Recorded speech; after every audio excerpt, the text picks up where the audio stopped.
Hello guys, क्या हाल चाल। बढ़िया एकदम। मैं मेहुल शर्मा आपका स्वागत करता हूँ आपके अपने YouTube channel chemistry with Mehul में।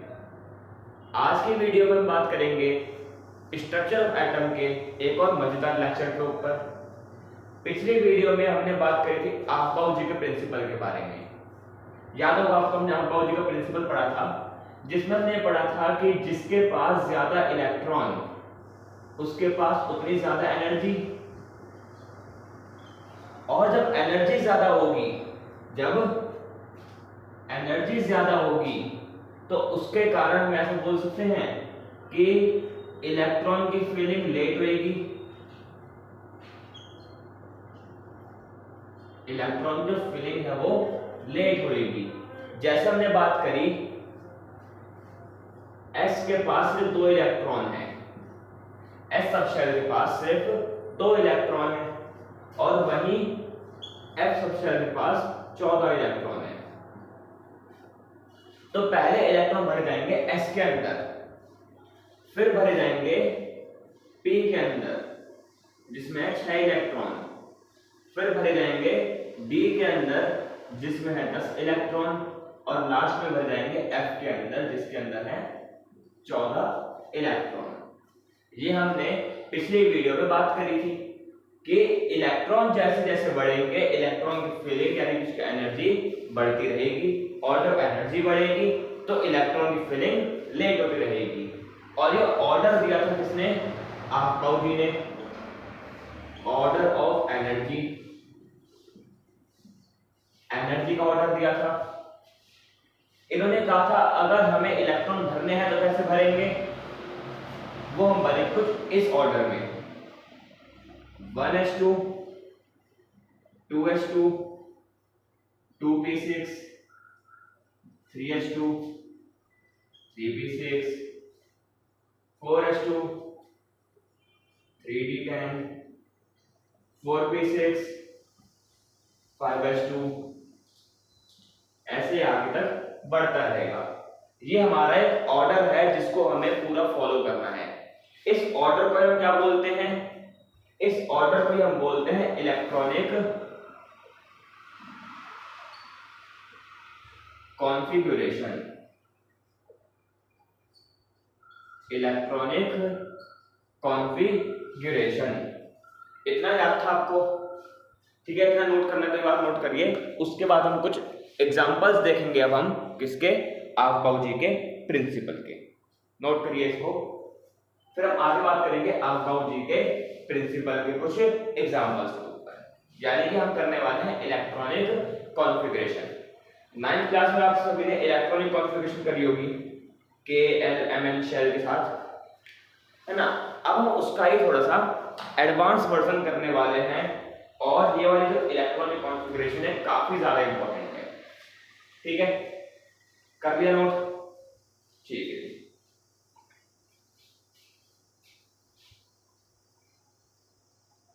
चलिए पहले एक दो एग्जांपल सिंपल लेते हैं हम।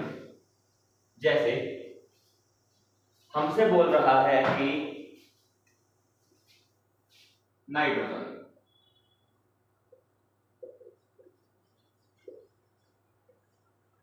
हमसे बोल रहा है नाइट्रोजन कि नाइट्रोजन के पास 7 इलेक्ट्रॉन है, तो इसकी इलेक्ट्रॉनिक कॉन्फ़िगरेशन क्या होगी? ठीक है, तो पहले तो आप वो ऑर्डर में एक काम करिएगा। जब आप कभी इलेक्ट्रॉनिक कॉन्फ़िगरेशन लिखें तो आप ये ऑर्डर को याद रखिएगा। कौन सा order? 1s2, 2s2, 2p6, 3s2, 3p6, 4s2, 3d10, 4p6, 5s2। आपको इससे ज्यादा की जरूरत पड़ेगी नहीं अपनी 11th क्लास के अंदर, इससे ज्यादा आपको जरूरत तो पड़ेगी नहीं। ठीक है, तो देखिए हम बात करते हैं नाइट्रोजन की। नाइट्रोजन के पास कितने इलेक्ट्रॉन है? 7 इलेक्ट्रॉन। देखिए आप इलेक्ट्रॉनिक कॉन्फ़िगरेशन को ना समझ सकते हैं पूरी बांटना। जैसे भंडारे के अंदर पूरी बांटते हैं, या घर के अंदर मेहमान आ जाता है हम पूरी बांटते हैं, तो वही ऑर्डर है हमारा क्या चीज? Electronic configuration. देखिए कैसे। अब मान लीजिए आप भंडारे में पूरी बांट रहे हैं, उसमें टोटल 4 जने आएंगे: शिवम, पुनीत, दिव्यांश और एफ से हम बोल देते हैं,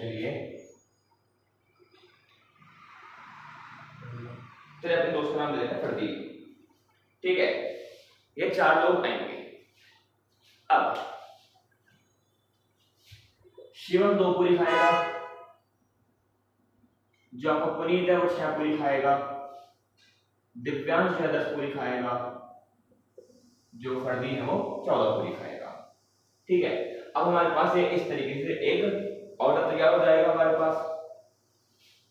तो अब देखिए इसमें इलेक्ट्रॉन भरना शुरू करते हैं। पहले कौन आएगा? 1s। पहले कौन आएगा? 1s। 1s को कितनी पूरी देंगे? 2 पूरी। उसके बाद कौन आया? 2s आया, 2s। इसके पास आ गई 2 पूरियां। फिर आएगा 2p। अच्छा 2p कितनी पूरी खा सकता है? 6 पूरी खा सकता है। 2p जो है 6 पूरी खा सकता है, पर हमारे पास बची कितनी पूरियां हैं? देखिए 2s खा गया, 2 दूसरा s खा गया, 7 पूरियां थी, 4 पूरी खत्म हो चुकी हैं। अब कितनी पूरी बची हमारे पास? 7 में से 4 पूरी तो s खा गए, कितनी पूरी बची? 3 पूरियां। और 3 पूरी कौन ले जाएगा? पुनीत अपने साथ ले जाएगा। ये हो गई आपकी इलेक्ट्रॉनिक कॉन्फ़िगरेशन। समझ आया? जैसे एग्जांपल देते चलिए, एग्जांपल देते इस बार मैग्नीशियम का 12 इलेक्ट्रॉन है। तो पहले तो आएगा 1s, 2 पूरी खा जाएगा। फिर आएगा 2s, वो 2 पूरी खा जाएगा। फिर आएगा 2p। 2p कितनी पूरी खा सकता है? 6 पूरियां, तो 6 पूरी इसको दे देंगे। अब देखिए आपके पास SSP, SSP। ठीक है, अब कौन आएगा? 3s आएगा। अब देखिए 2 2 4 और 4 6 10, 10 पूरियां खत्म हो चुकी है, बची कितनी? 2 पूरियां। और s कितनी पूरी खा सकता है? 2 पूरी। तो यहाँ पे इस बार सबका जो पेट है वो भर जाएगा, सबका पेट यहाँ पे भर जाएगा। और ये है हमारी इलेक्ट्रॉनिक कॉन्फ़िगरेशन। यही हमारी क्या थी? Electronic configuration. समझ आया? ठीक है, तो चलिए अब हम यहाँ पे इलेक्ट्रॉनिक कॉन्फ़िगरेशन की बात करेंगे। इसको नोट कर लीजिए। कर लिया? अब हम यहाँ पर बात करेंगे आगे इलेक्ट्रॉनिक कॉन्फ़िगरेशन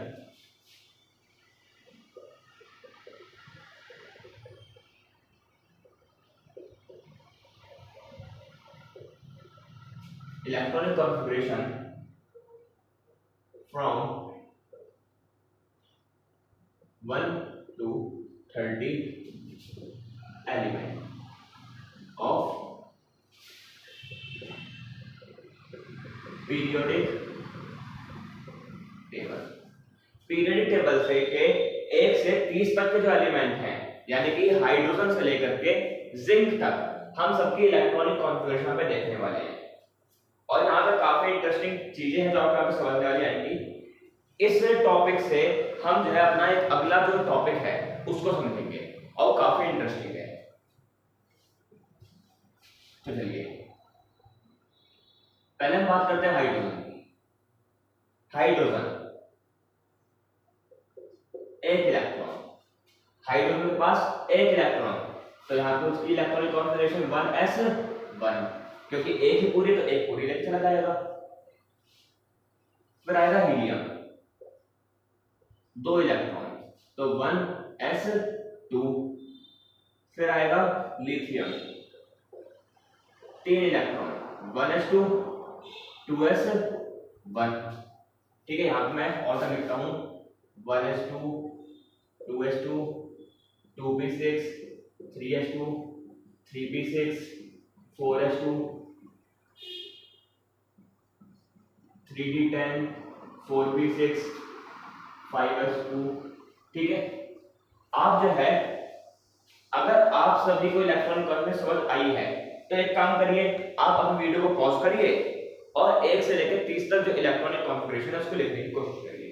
ठीक है, बाकी तो मैं लिखवा ही रहा हूं। ठीक है, आप कि जब इलेक्ट्रॉनिक कॉन्फ़िगरेशन हो जाए तो एक बार वीडियो से मैच कर लीजिएगा कि आपकी इलेक्ट्रॉनिक कॉन्फ़िगरेशन सही है या नहीं है। ठीक है, अगर आपको 20 तक पीरियड, अगर आपको 30 तक पीरियड टेबल नहीं आती है तो चिंता मत करिए, इस वीडियो में आपको मैं 30 तक पीरियड टेबल भी याद करवा दूंगा। ठीक है, 20 तक आते तो आप पहले 20 तक लिखिए, 21 से 30 तक मैं आपको याद करा दूंगा।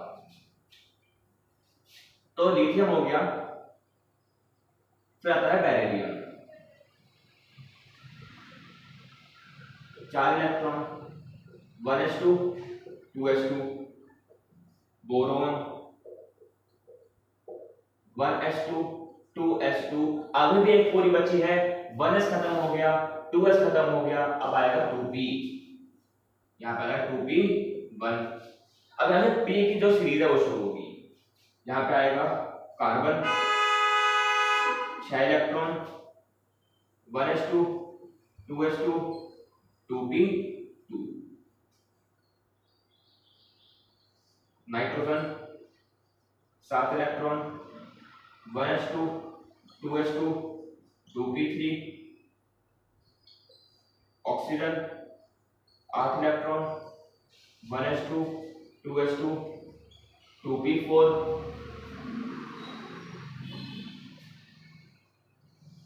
नियॉन बाकी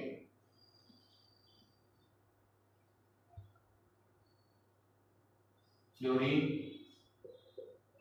9 electron, 1s2 2s2 2p5, neon 10 electron, 1s2 2s2 2p6। तो 10 तक हमने यहाँ पीरियड टेबल यहाँ पे कर ली है, जहां पे हमारे s वाली सीरीज, 1s वाली 2s वाली और 2p वाली सीरीज यहाँ पे खत्म हो चुकी है। देखिए 1s1 1s2 1s2 2s1 1s2 2s2 1s2 2s2 2p6 2p1 1s2 2s2 2p2 1s2 2s2 2p3 1s2 2s2 2p4 1s2 2s2 2p5 1s2 2s2 2p6। यहां तक हमारी जो इलेक्ट्रॉनिक कॉन्फ़िगरेशन है वो समाप्त हो गई है। अब हम बात करेंगे 10 से 11 तक की, 10 से 11 तक की, यानी कि सोडियम से कैल्शियम तक की। Sodium 11 electron, 1s2 2s2 2p6, अब शुरू होगी 3s वाली सीरीज, अब शुरू होगी 3s वाली सीरीज, तो 3s1। Magnesium 1s2 2s2 2p6 3s2, फिर आएगा कौन, अब शुरू होगी 3p वाली series, aluminium 1s2 2s2 2p6 3s2 3p1, silicon 14 electron, 1s2 2s2 2p6 3s2 3p2, phosphorus 15 electron, 1s2 2s2 2p6 3s2 3p3, sulphur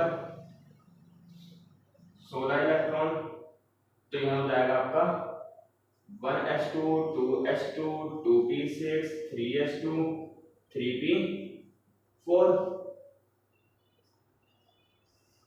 chlorine 17 electron, 1s2 2s2 2p6 3s2 3p5। ठीक है, यहां तक समझ आया, यहां तक समझ आया, नोट करिए, यहां तक नोट करिए आप। चलिए आगे बात करते हैं।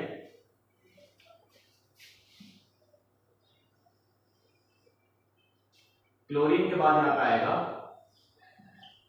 आर्गन 18 इलेक्ट्रॉन, ठीक है, ये होएगा, यहाँ पे दूसरे मार्कर से लिखते हैं, यहाँ पे आएगा ये 1s2 2s2 2p6 3s2 3p6। यहां तक कोई दिक्कत आपको? आर्गन तक समझ आया? आर्गन तक समझ आया? ठीक है जी। अब यहां पे हम अपनी अगली जो दो हैं यानी कि पोटेशियम और कैल्शियम उसके बारे में बात करेंगे। उसके बाद फिर हम जाएंगे अपना 20 से 21 से 30 तक की पीरियोडिक टेबल के बारे में। और वहां पे आपके दो एक्सेप्शनल केस आते हैं जो कि आपको अपने अगले टॉपिक में समझ आएंगे। ठीक है, यहां समझ आया? आगे तक कोई दिक्कत? ठीक है। अब देखिए 19वां क्या है? पोटेशियम। पोटेशियम के पास 19 इलेक्ट्रॉन। अब देखिए सुनिए, आपको एक चीज बताता हूं। आप जब इलेक्ट्रॉनिक कॉन्फ़िगरेशन लिखेंगे अब, ठीक है, 1s2 2s2 2p6 3s2 3p6 4s2 4p6 है ना, इस तरीके से लिखेंगे। तो अब यहां पे देखिए आपका नोबल गैसेस कौन कौन सी है। आपके पास नोबल गैसेस कौन कौन सी है? तो आप यहां पे देखेंगे एक नोबल गैस आपको दिख रही है नियॉन, एक आपको दिख रही है आर्गन, एक दिख रही है आपको हीलियम। ये तीन आपको नोबल गैसेस दिख रही है। तो अब आप जब पीरियड टेबल लिखें तो बार बार तो आप ये चीज तो नहीं लिखेंगे। मान लीजिए आपको कह दिया कि 1 से 30 तक पीरियड टेबल लिखिए, तो अब क्या आप हमेशा शुरुआत से 1s2 2s2 2p6 लिखते रहेंगे? नहीं, वो तो बहुत देर लग जाएगी इस चीज में, है ना, बहुत देर लग जाएगी इस चीज के लिए। तो अब यहां पे कोई ट्रिक है क्या? बिल्कुल, यहां भी एक ट्रिक है। जैसे अब हम बात करें आर्गन की। अब आप आर्गन के देखिए जितने भी शेल्स हैं, जितने भी ऑर्बिटल्स हैं, वो सब फुल्ली फिल्ड हैं। जितने भी ऑर्बिटल्स हैं वो सारे फुल्ली फिल्ड हैं। देखिए s भी कंप्लीट है, 2s भी कंप्लीट है, 2p भी कंप्लीट है, 3s भी कंप्लीट है, 3p भी कंप्लीट है। यानी कि अब जो पीरियड टेबल बढ़ेगी, अब जो इलेक्ट्रॉनिक कॉन्फ़िगरेशन बढ़ेगी वो 3p के आगे से बढ़ेगी, है ना, 3p के आगे से बढ़ेगी। तो मैं इसको ऐसे नहीं लिख सकता, argon 18 electron, argon 18 electron 4s1। इसको ये नहीं लिख सकता मैं, आर्गन 18 इलेक्ट्रॉन 4s1। देखिए आर्गन तक आपका 3p6 खत्म हो गया ना, आर्गन तक आपका 3p6 खत्म हो गया। अब उसके बाद क्या शुरू होगा? 4s की सीरीज शुरू होगी। नहीं समझ आया? देखिए सिंपल चीज, आपने लिखा 1s2 2s2 2p6 3s2 3p6, यहां पर आपका 18 इलेक्ट्रॉन खत्म हो गए। 18 इलेक्ट्रॉन किसमें आ रहे हैं? आर्गन के अंदर। उसके बाद आप आएंगे 4s1 के अंदर। तो सिंपल आप इलेक्ट्रॉनिक कॉन्फ़िगरेशन ऐसे भी लिख सकते हैं। अगर नहीं समझ आया कोई दिक्कत नहीं है, आप सिंपल इस तरीके से भी लिख सकते हैं। कैसे? 1s2 2s2 2p6 3s2 3p6 4s1। देखिए यहां से यहां तक तो आपका आर्गन हो गया, बाद में क्या आया? 4s1 तो आया। बस ऐसे भी लिख सकते हैं, कोई दिक्कत? ठीक है। लास्ट आता आपका कैल्शियम, 20 इलेक्ट्रॉन। तो देखिए कैल्शियम कैसे लिखेंगे? आर्गन तक कितने? 3p6, क्या आएगा? 4s2। ये हो गई आपकी इलेक्ट्रॉनिक कॉन्फ़िगरेशन भैया, कहां तक? 20 तक। कोई दिक्कत क्या यहां तक? यहां तक कोई दिक्कत बताइए? अभी नहीं है तो नोट करिए इसको, चलिए नोट करिए इसको। ये चीज समझ आई?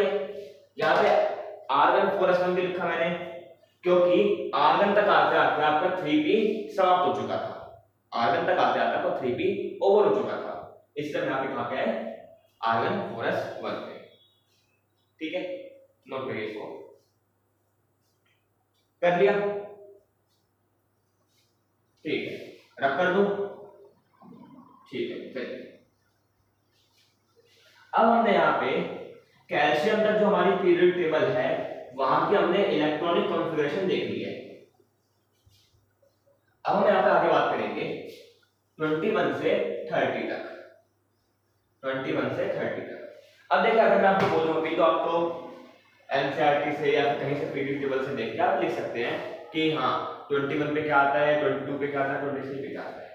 पर जब पेपर में आएगी तो पेपर में आपको पता नहीं होगा ना कि 21 पे क्या है 22 पे क्या है, क्योंकि आपको याद नहीं है। तो याद करने के लिए ना एक ट्रिक बताता हूँ। पहले एक मंत्र लिख रहा हूं।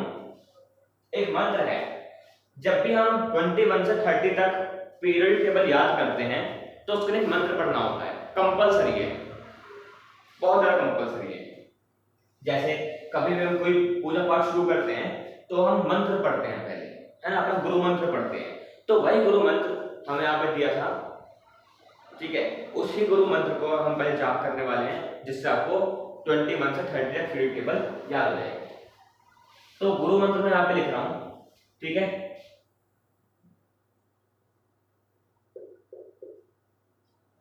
एक सेकंड, ये गुरु मंत्र में यहाँ पे लिख रहा हूं।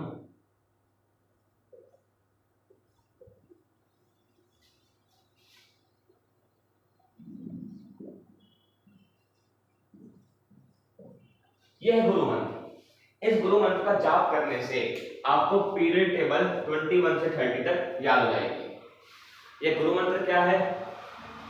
यह गुरु मंत्र है आपका शक्ति वक्रमन फीकोनी पूजन। है भैया, है जी, क्या बोल रहे? देखिए, शक्ति वक्र मन फीको नी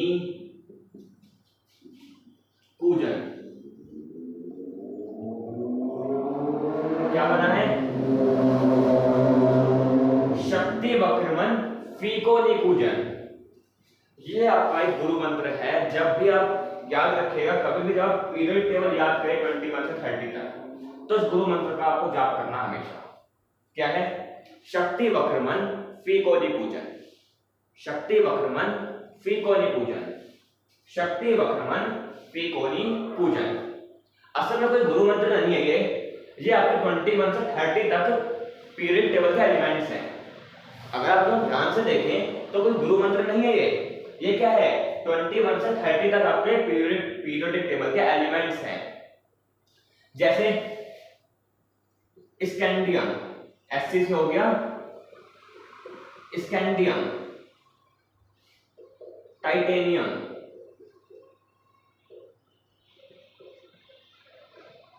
बी से हो गया वेनेडियम, सीआर से हो गया क्रोमियम,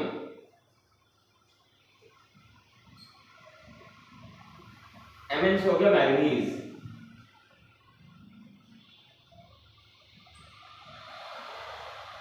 एफपी तो आप जानते हैं आयरन, सीओ हो गया कोबाल्ट, एनआई होता है निकेल,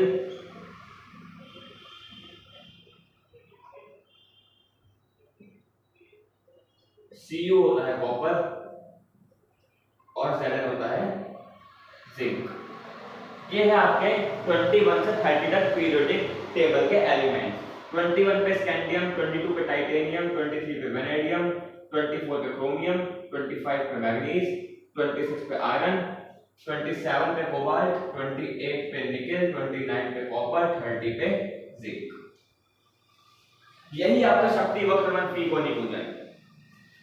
शक्ति वक्रमन फीकोनी पूजन। इसीलिए इस मंत्र का जाप करना होता है, क्योंकि ये आपके 21 से 30 तक क्या है? पीरियोडिक टेबल के एलिमेंट्स हैं। इसका जाप करेंगे तो आपको एलिमेंट्स याद हो जाएंगे। Scandium, titanium, vanadium, chromium, manganese, iron, ठीक है। तो इससे आपको क्या हो जाएगा? अपना जो एलिमेंट्स है उसको याद करने में आसानी होगी। ठीक है, नोट करिए इसको। किया? अब यहां पर अपने पीरियड टेबल के जो इलेक्ट्रॉनिक कॉन्फ़िगरेशन है वो शुरू करें। ठीक है, चलिए बात करते हैं हम यहां पे electronic configuration of scandium to zinc.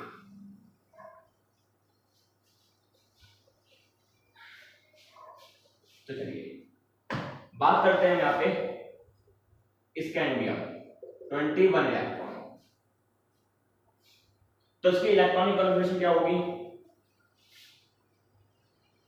1s2 2s2 2p6 3s2 3p6।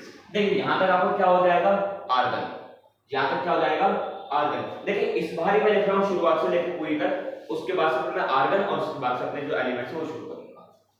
तो यहां तक क्या हो जाएगा अपना आर 3p6 तक आर्गन 4s2 3d1, यानी कि अब 21 से 30 तक आपके 3d की सीरीज शुरू हो जाएगी।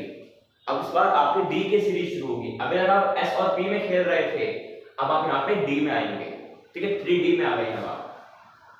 स्कैंडियम का आता था titanium 22 argon 4s2 3d2 vanadium 23 electron argon 4s2 3d3 chromium 24 electron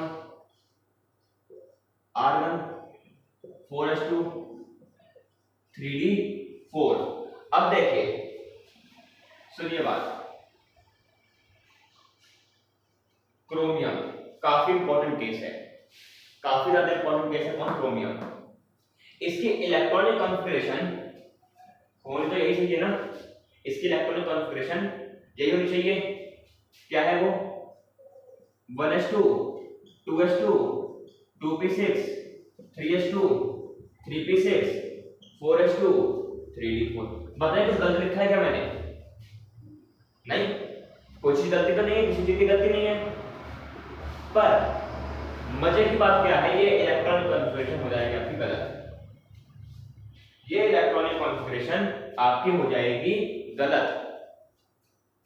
क्यों? अब यही चीज तो हमें सीखनी है, यही चीज हमें सीखनी है। और ये जो आपका टॉपिक है ये आपको समझ आएगा अपने अगले लेक्चर में। यानी कि अब हमने आपको तैयार कर दिया है अगले वॉर के लिए, जिससे आप हाथ पे हाथ धर के ना बैठें। अब आप अगले वॉर के लिए तैयार होंगे, और वो अगला वॉर है आपका हुंड्स रूल। ये जो टॉपिक है ये आएगा आपका हुंड्स रूल के अंदर, काफी इंपॉर्टेंट है हुंड्स रूल। तो देखिए अभी आपको मैं ऐसे समझा देता हूं, बाकी चीजें आपको हुंड्स रूल के अंदर समझ आएंगी। कि हुंड्स रूल ये कहता है कि जो एलिमेंट्स हैं वो स्टेबल बनना चाहते हैं, जो ऑर्बिटल्स हैं वो स्टेबल बनना चाहते हैं। तो जो 3D है ना वो 4 पे स्टेबल नहीं रहता, 3D 4 पे स्टेबल नहीं रहता, वो 5 पे स्टेबल रहता है। जो 3D है वो 4 पे स्टेबल नहीं रहेगा, वो किस पे स्टेबल रहेगा, 5 पे। तो वो क्या करेगा, 4s से अपना एक इलेक्ट्रॉन ले लेगा, 4s से एक इलेक्ट्रॉन ले लेगा। क्यों लेगा, क्या करेगा, वो चीजें आपको मैं हुंड्स रूल में अच्छी तरीके से समझाऊंगा। अब आप इतना समझिए, जो 3D है वो 4 पे स्टेबल नहीं रहेगा, वो 5 पे स्टेबल रहेगा। तो s से 4s से एक इलेक्ट्रॉन ले लेगा, एक ही लेगा, दोनों नहीं लेगा, एक इलेक्ट्रॉन लेगा। तो उसकी इलेक्ट्रॉनिक कॉन्फ़िगरेशन क्या बन जाएगी यहाँ पे 1s2 2s2 2p6 3s2 3p6। अब एक इलेक्ट्रॉन s से ले लिया है तो बन जाएगा 4s1 और 3d5। और ये है इसकी इलेक्ट्रॉनिक कॉन्फ़िगरेशन। यानी कि क्या है इसकी electronic configuration, argon 4s1 3d5, argon 4s1 3d5। क्या हुआ ऐसा, ड्यू टू स्टेबिलिटी।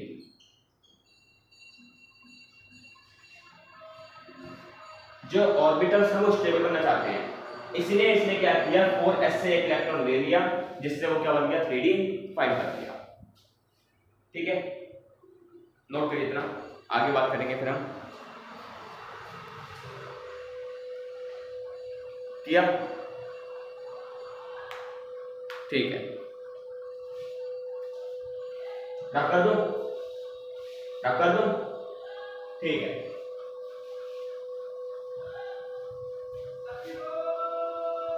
तो देखिए अभी हमने यहाँ पे बात करा है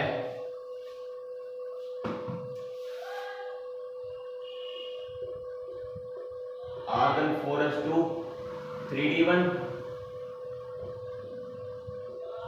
argon 4s2 3d2,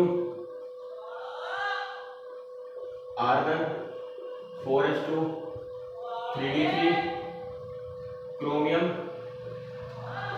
argon 4s2 3d4 होनी चाहिए थी पर होगी 4s1 3d5, क्यों होगी?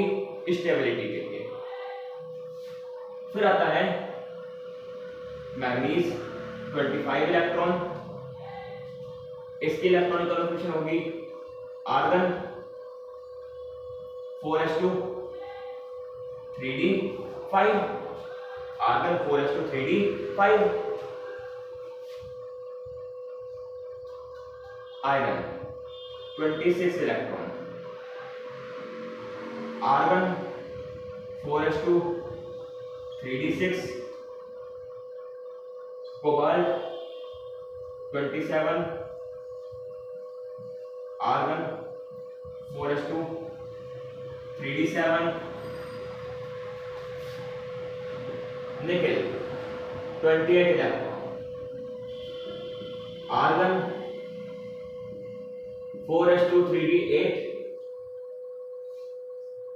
Copper 29 electron.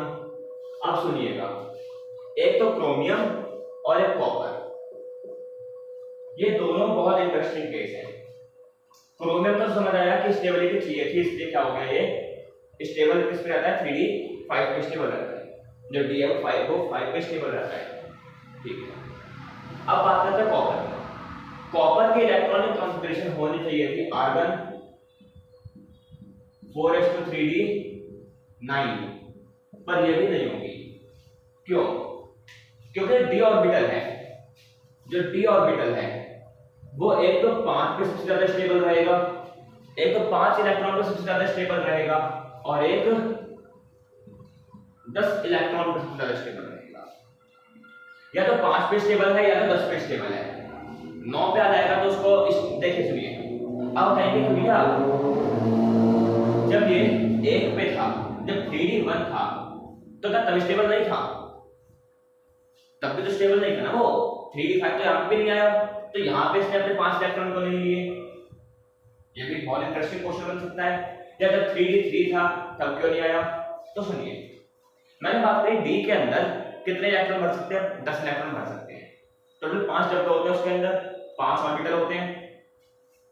अब जब 5 ऑर्बिटल हैं, 5 ऑर्बिटल में 4 इलेक्ट्रॉन आ गए, या मान लीजिए मैं आपसे कहूं कि मैं आपको पैसे दूंगा, ठीक है, आपको मैं पैसे दूंगा, मैंने आपको एक बार दिए 49 रुपए, आपको कितने दिए? 49 रुपए। तो आप गिनेंगे, आपने 49, 1 रुपया कहां गिर गया? 1 रुपया कहां गिर गया? सब पहले दिमाग में क्वेश्चन ये आएगा कि 1 रुपया कहां गिर गया, क्योंकि मुझे कितने चाहिए, क्योंकि जिस तरीके से आपको पैसे दिया, आपको कितना लगे, कितने रुपए दे रहा हूं? 50 रुपए। पर अगर आपको 30 दूं है या आपको 20 दूं, तब तो आप 50 की मांग नहीं करेंगे ना। अगर आपको 30 रुपए दूं या 20 रुपए दूं, तब तो आप 50 रुपए की मांग नहीं करेंगे। पर अगर मैंने आपको 49 रुपए दे दिए, तो आप 1 रुपए की मांग करेंगे या नहीं करेंगे? बिल्कुल करेंगे। तो यहाँ पे एक चीज हुई, जब हमने इसमें लिखा 4s2 3d4, ये कह रहे हैं 5 इलेक्ट्रॉन चाहिए, 4 इलेक्ट्रॉन दे दिए, 1 इलेक्ट्रॉन और दे दो, क्या चला जाएगा? 1 इलेक्ट्रॉन और दे दो, कोई दिक्कत ना होगी। तो इसलिए वो 1 इलेक्ट्रॉन यहाँ से ले लेगा। अब वहीं पे मान लीजिए आपको मैं 80 रुपए दूं या आपको 60 रुपए दूं, तो आप 100 रुपए की मांग नहीं करेंगे, तो आप 100 रुपए की मांग नहीं करेंगे। पर अगर आपको मैं 99 रुपए दे दूंगा ना, तो आप कहेंगे 1 रुपया कहां गिर गया, या 1 रुपया देना भूल गए, तो आप 1 रुपए की मांग करेंगे, 1 रुपए 100 रुपए पूरे हो जाएंगे। तो यहाँ पे एक चीज है। इसके बाद 9 इलेक्ट्रॉन है, एक अगर 1 इलेक्ट्रॉन और 10 इलेक्ट्रॉन पूरे हो जाएंगे, स्टेबिलिटी कंप्लीट हो जाएगी। भैया 1 इलेक्ट्रॉन दे दे बस मुझे, बस 1 इलेक्ट्रॉन दे दे, स्टेबिलिटी कंप्लीट हो जाएगी भाई मेरी। तो वो स्टेबिलिटी कंप्लीट करने के लिए ही क्या करेगा, अपना इलेक्ट्रॉन एस से ले लेगा और बन जाएगा ये आर्गन 4s1 3d10।